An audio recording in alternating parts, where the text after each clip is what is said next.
Et pendant ce temps, on revient sur le cas Bill Gates devant la CRIEF. Sans surprise, le procureur Ali Touré s'est opposé à sa libération en introduisant un pourvoi en cassation auprès de la Cour suprême. Talib Basseko. Oui, c'était l'information, nous l'avons donnée hier ici. Une ordonnance, le procureur qui a interjecté appel contre l'ordonnance de non-lieu qui a été prise pour concernant Bill Gates. Voilà, donc c'est pourvu en cassation. Ouais. On le sait très bien que c'était ça allait être fait. Parce que vous le savez très bien que toutes les autres procédures dans lesquelles on a prononcé une ordonnance de non-lieu, le procureur Ali Touré s'est pourvu en cassation devant la Cour suprême. C'est encore attendu. Mais encore une fois, Boubacar, moi je l'ai dit, je l'ai réitéré.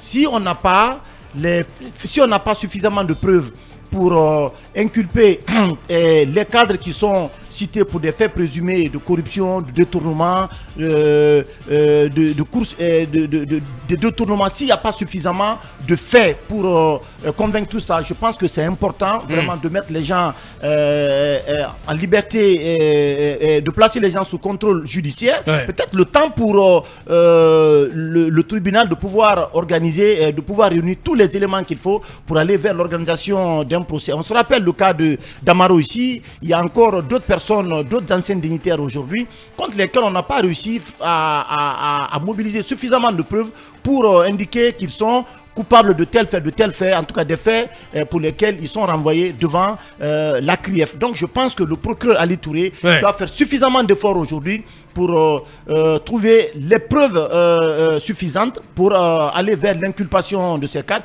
Mais vous ne pouvez pas continuer à garder des cadres en prison. Cela fait un peu plus d'une année que des cadres sont incarcérés, le jugement n'est pas fait et quand la chambre de contrôle essaie donc de prononcer une ordonnance de non-lieu, c'est le procureur Ali Touré qui se pourvoit en cassation. Et maintenant, des citoyens sont privés de leur vie, certains sont humiliés, parce que ce qui se passe après, on a évoqué hier le cas de l'ancien ministre des Transports ici, si la CRIEF continue comme ça, eh bien, non seulement on va porter atteinte à la dignité, à l'honneur de beaucoup de citoyens, mais c'est qu'après, on pourrait libérer des gens en réalité parce qu'on n'a pas réuni suffisamment de preuves. Et c'est ce qui est en train d'être fait aujourd'hui. C'est ce qui est en train d'arriver.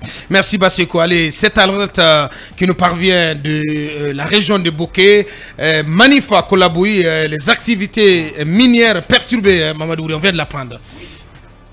Oui, effectivement, c'est le camarade...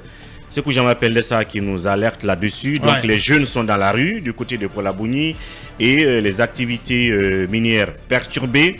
Des raisons, on en a demandé, il paraît qu'ils sont dans la rue parce que il n'y a pas d'électricité. En tout cas, bref, les besoins sociaux de base. Et ils disent en substance que depuis que le Premier ministre est allé dans la région pour inaugurer la centrale thermique, il n'y a plus rien nu après, donc pas de suite. Le Premier ministre a dit que c'est un gouvernement d'action, c'est pas un gouvernement de slogan. Mais apparemment, depuis que ça a été inauguré, il n'y a pas eu de suite.